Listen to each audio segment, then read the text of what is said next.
ವೀಕ್ಷಕರ, ಸಾಮ್ರಾಟ್ ಟಿವಿ ವತಿಯಿಂದ ಜನಸ್ಪಂದನ ಕಾರ್ಯಕ್ರಮ ಪ್ರಾರಂಭ ಮಾಡ್ತಾರೆ.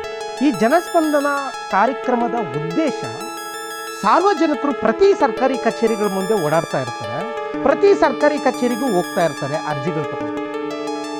ಅರ್ಜಿಗಳು ತಗೊಂಡು ಹೋದಾಗ ಸರ್ಕಾರಿ ಅಧಿಕಾರಿಗಳು ನಿಮ್ಮನ್ನ ನಿರ್ಲಕ್ಷ್ಯ ಮಾಡ್ಬೋದು, ನಿಮ್ಮ ಅರ್ಜಿಗೆ ಉತ್ತರ ಕೊಡದೇ ಇರ್ಬೋದು, ಅಥವಾ ನೀವು ನಿಮ್ಮನ್ನ ಪ್ರತಿದಿನ ಸತಾಯಿಸ್ತಾ ಇರ್ಬೋದು, ಅಥವಾ ನಿಮ್ಮ ಹತ್ರ ಲಂಚ ಕೇಳ್ತಾರೆ. ಈ ರೀತಿ ಘಟನೆಗಳು ಏನಾದರೂ ನಿಮ್ಮಲ್ಲಿ ನಡೆದಿದ್ರೆ ಅಥವಾ ನಡೀತಾ ಇದ್ರೆ, ಜನಸ್ಪಂದನ ಅನ್ನೋ ಕಾರ್ಯಕ್ರಮ ಸಾಮ್ರಾಟ್ ಟಿವಿ ತಂಡದ ವತಿಯಿಂದ ಪ್ರತಿ ಸರ್ಕಾರಿ ಕಚೇರಿಗಳ ಮುಂದೆ ನಮ್ಮ ವರದಿಗಾರರ ತಂಡ ಕೆಲಸ ಪ್ರಾರಂಭಿಸುತ್ತೆ.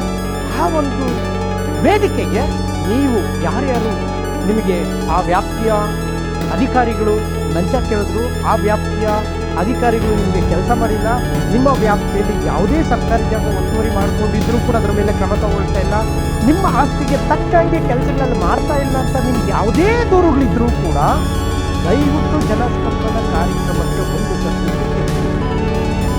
ಅಲ್ಲಿ ನಿಮ್ಮ ನೋವು ದುಃಖಗಳು ಏನಿದೆ ಹೇಳ್ಕೊಡಿ, ಅದನ್ನ ವರದಿ ಕೂಡ ಮಾಡ್ತೀವಿ. ಜೊತೆಗೆ ನಿಮಗೆ ಆಗಬೇಕಾಗಿರುವಂಥ ಕೆಲಸವನ್ನು ನಮ್ಮ ಸಾಮ್ರಾಟ್ ಟಿವಿ ವತಿಯಿಂದ, ಜನಸ್ಪಂದನ ಕಾರ್ಯಕ್ರಮ ವತಿಯಿಂದ ನಿಮಗೆ ಕೆಲಸವನ್ನು ಉಚಿತವಾಗಿ ನಾವು ಮಾಡಿದ್ದೀವಿ.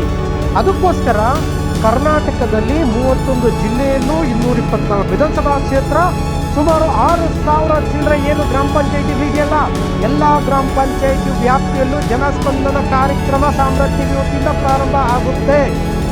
ಜೊತೆಗೆ ಏನು ಬೆಂಗಳೂರು ವ್ಯಾಪ್ತಿಯಲ್ಲಿ BBMP ಇನ್ನು ಈಗ ಪ್ರಾರಂಭ ಆಗ್ತಾ ಇದೆ, BBMP ಪ್ರಾರಂಭ ಆಗಿದ ಕೂಡಲೇ ಕೂಡ ಅದನ್ನು ಪ್ರಾರಂಭ ಮಾಡ್ತೀರಿ. ಜೊತೆಗೆ ಪುರಸಭೆ 18 ಪುರಸಭೆಗಳು ಸುಮಾರು ಬೆಂಗಳೂರು ವ್ಯಾಪ್ತಿಯಲ್ಲಿ ಇದಾವಲ್ಲ, ಎಲ್ಲ ಪುರಸಭೆ ವ್ಯಾಪ್ತಿಯಲ್ಲೂ ಕೂಡ ನಮ್ಮ ತಂಡ ಜನಸ್ಪಂದನ ಕಾರ್ಯಕ್ರಮ ಪ್ರಾರಂಭ ಮಾಡ್ತೀವಿ.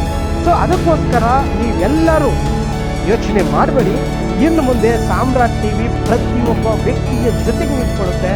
ಏನು ಸರ್ಕಾರ, ಈಗಿನ ಸರ್ಕಾರ, ಕಾಂಗ್ರೆಸ್ ಸರ್ಕಾರ ಏನೇನು ಯೋಜನೆಗಳು ಕೊಟ್ಟಿದೆಯಲ್ಲ, ಅದೇ ರೀತಿ ಯೋಜನೆಗಳ ಜೊತೆಗೆ ಸಾಮ್ರಾಟ್ ಟಿವಿ ಕೂಡ ಒಂದು ಯೋಜನೆಯನ್ನು ನಿಮಗೋಸ್ಕರ ತಂದಿದೆ.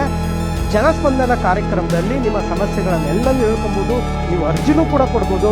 ನಿಮ್ಮ ಜೊತೆಗೆ ಜನಸ್ಪಂದನ ಕಾರ್ಯಕ್ರಮದಲ್ಲಿ ಸಾಮ್ರಾಟ್ ಟಿವಿ ಬೆನ್ನೆಲುಬಾಗಿ ನಿಂತ್ಕೊಳ್ಳುತ್ತೆ, ನಿಮಗೆ ಬೇಕಾಗಿರೋ ಅನುಕೂಲಗಳನ್ನು ಮಾಡಿಕೊಡುತ್ತೆ.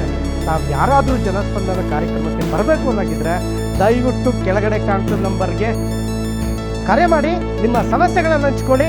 ನಿಮಗೆ ಯಾವ ಯೋಜನೆಗಳು ಬೇಕೋ ಆ ಯೋಜನೆಗಳಿಗೆ ಸರ್ಕಾರದಿಂದ ಸಿಗೋ ರೀತಿ ಮಾಡೋದೇ ನಮ್ಮ ಸಾಮ್ರಾಟ್.